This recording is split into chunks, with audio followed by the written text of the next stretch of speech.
ఎన్టీఆర్ ఏమన్నారండి?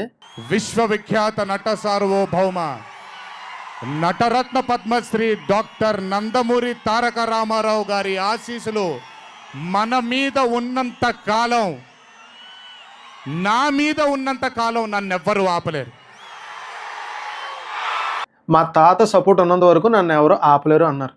It doesn't mean ఆయనకి, లోకేష్కి, లేదంటే ఎన్టీఆర్కి, బాలయ్య బాబుకి ఏదో గొడవ ఉన్నట్టు కాదు.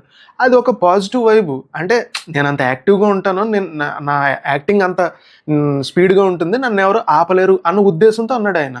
అలాగే లోకేష్ గారు ఏం చేశారు, ట్విట్టర్లో ఒక ట్వీట్ పెట్టారు. ఎవరి గురించి? రజనీకాంత్ గురించి. ఆయనకి 50 years అయ్యింది ఇండస్ట్రీలోకి వచ్చి. సో ఒక congratulations and at the same time కూలీ మూవీకి విషెస్ చెప్పారు. అంటే ఇట్ డజంట్ మీన్ తనకి ఎన్టీఆర్ అంటే ఇష్టం లేదని కాదు. ఎన్టీఆర్కి విషెస్ చెప్పలేదు, కూలీ మూవీకి చెప్పారు. అలాగే అదేంటిది జూనియర్ ఎన్టీఆర్ ఏమో నన్ను ఎవరు ఆపలేరు అన్నారు. అంటే ఎన్టీఆర్కి లోకేష్కి పడదు, ఎన్టీఆర్కి బాలయ్య బాబుకి పడదు. ఇది మనం సృష్టించుకుంటుంది. ఇది మనంతట మనమే, మన క్రియేటివ్ మైండ్తోని బాగా ఎక్కువైపోయి మనంతట మనమే సృష్టించుకున్నాం.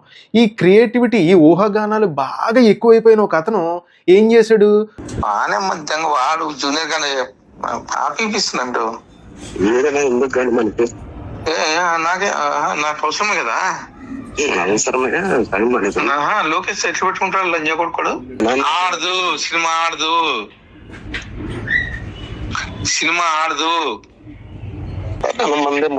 ఒక్క భాగ్యం లంజా కొడుకు లోకేష్ గురించి మాట్లాడతాడా?